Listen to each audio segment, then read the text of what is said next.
Gangguan orgasme bisa dialami baik pada pria maupun pada wanita. Namun, gangguan orgasme ini paling umum ya terjadinya pada seorang wanita. Nah, untuk pasangan yang sudah menikah, yuk kita bahas tentang gangguan orgasme ini.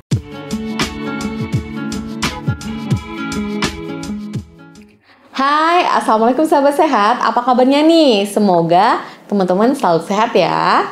Jadi, orgasme itu apa sih? Nah, orgasme itu sendiri merupakan perasaan kelegaan intens yang timbul setelah mendapatkan suatu stimulasi seksual. Dan ternyata cukup banyak nih pasangan suami dan istri yang kesulitan mencapai orgasme ini.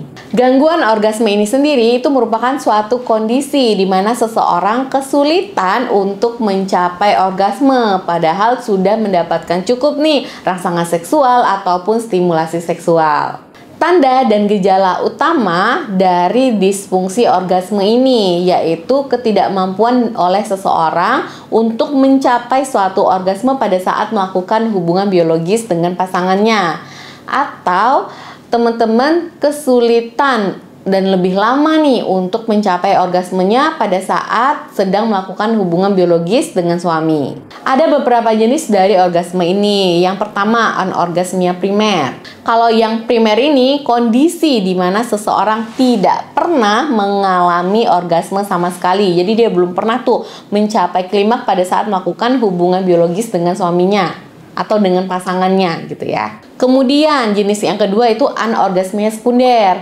Nah, kalau yang sekunder ini berarti pernah mengalami orgasme nih sebelumnya, namun saat ini kesulitan untuk mencapai orgasme lagi. Selanjutnya ada juga nih anorgasmia situasional, di mana seseorang bisa mencapai orgasme atau klimaks itu dengan adanya suatu kondisi tertentu. Kemudian ada juga nih yang terakhir anorgasmia umum, di mana kondisi seseorang kesulitan untuk mencapai orgasme walaupun sudah mendapatkan cukup nih stimulasi seksual ataupun rangsangan seksual. Jadi, kapan seseorang atau pasangan ini perlu melakukan pemeriksaan ke dokter? Jadi, melakukan pemeriksaan sedini mungkin itu akan membuat Anda dan pasangan Anda mencegah perburukan dari kondisi saat ini dan juga dapat mencegah nih kondisi-kondisi medis darurat lainnya di masa depan. Tidak perlu ragu ataupun malu nih untuk konsultasi nih masalah disfungsi orgasme ini. Jadi kalau memang teman-teman atau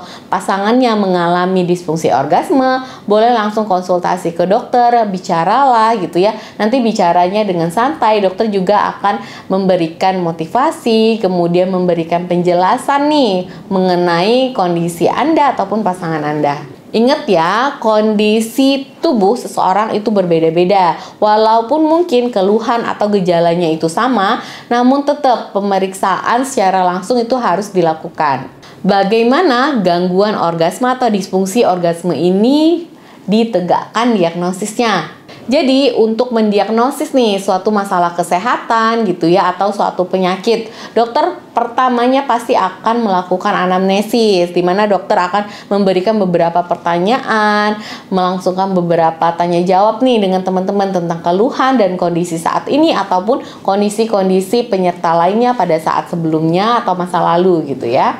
Misalnya dokter akan menanyakan juga nih tentang riwayat seksual teman-teman sebelumnya, apakah ada trauma gitu ya, apakah pernah mengalami suatu pelecehan seksual di masa lalu, itu juga biasanya akan ditanyakan oleh dokter. Dan teman-teman sebaiknya menjawab pertanyaan dokter ya dengan jujur, gak usah malu dan juga gak usah ragu. Ingat ya, kerahasiaan teman-teman ketika melakukan pemeriksaan dengan dokter itu pasti terjaga. Kemudian setelah melakukan anamnesis nih, dokter tentunya akan melakukan pemeriksaan fisik, melihat apakah ada kelainan pada organ-organ lainnya nih yang memang mengakibatkan teman-teman mengalami kesulitan atau disfungsi orgasme ini. Dan apabila diperlukan, dokter pasti akan merekomendasikan untuk melakukan beberapa tes atau pemeriksaan penunjang untuk menunjang diagnosis setelah melakukan anamnesis dan pemeriksaan fisik. Nah, ketiga hal ini itu akan bisa nih membantu dokter dan teman-teman menemukan penyebab dari gangguan orgasme ini dan juga mengeliminasi nih masalah-masalah kesehatan yang mungkin memang jadi pemicu teman-teman mengalami disfungsi orgasme. Selain itu, dokter juga akan merujuk teman-teman nih ke ginekolog untuk melakukan pemeriksaan lanjutan dan perawatan lanjutan mengenai disfungsi orgasme ini.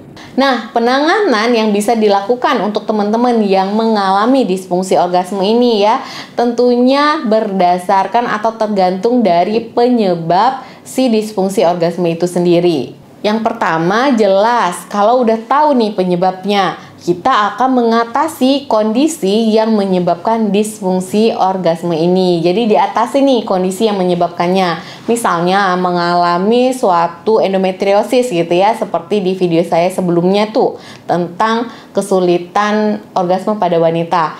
Nah, untuk penanganan teman-teman yang mengalami disfungsi orgasme ini, yaitu tergantung dari penyebab gangguan orgasme itu sendiri. Misalnya, penyebabnya adalah suatu kondisi medis seperti endometriosis gitu ya. Itu kan biasanya akan mengalami nyeri pada daerah panggul atau nyeri yang cukup lama nih daerah panggul.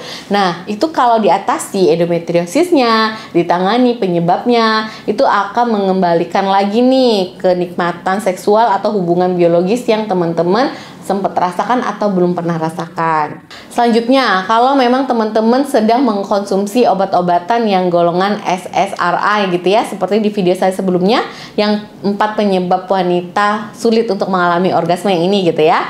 Nah, itu bisa mengganti obat antidepresannya kalau memang si obat antidepresan itu yang menyebabkan teman-teman kesulitan orgasme atau disfungsi orgasme ini. Selanjutnya nih, untuk pasangan yang memang sedang mengalami masalah nih dalam hubungannya gitu ya, itu bisa melakukan konseling pasangan nih dengan seorang konselor, seorang psikolog gitu ya, agar bisa mendapatkan solusi, bisa mengeluarkan unek-uneknya, bisa mengobrol nih antara suami dan istri gitu ya, agar dalam melakukan hubungan biologis itu juga semuanya dua-duanya merasa tenang dan juga merasa nyaman. Dan pada beberapa kasus itu juga kadang-kadang memerlukan terapi hormonal. Salah satunya diberikan terapi yang berisikan hormon estrogen gitu ya. Nah, terapi hormonal ini bisa juga nih untuk membantu meningkatkan gairah seksual dan juga meningkatkan nih jumlah aliran darah ke organ-organ bagian reproduksi. Ingat ya teman-teman, informasi yang teman-teman dapatkan nih dari media sosial gitu ya, itu tidak bisa menggantikan konsultasi medis atau pemeriksaan fisik secara langsung dengan dokter atau tenaga medis ahli. Tetap ya, jika memang teman-teman memiliki keluhan atau masalah kesehatan gitu ya, boleh nih konsultasi. Namun pemeriksaan fisik dan juga melakukan pemeriksaan penunjang yang memang direkomendasikan itu tetap harus dilakukan secara langsung, dilakukan ke dokter kesayangan teman-teman, ke dokter yang terdekat gitu ya.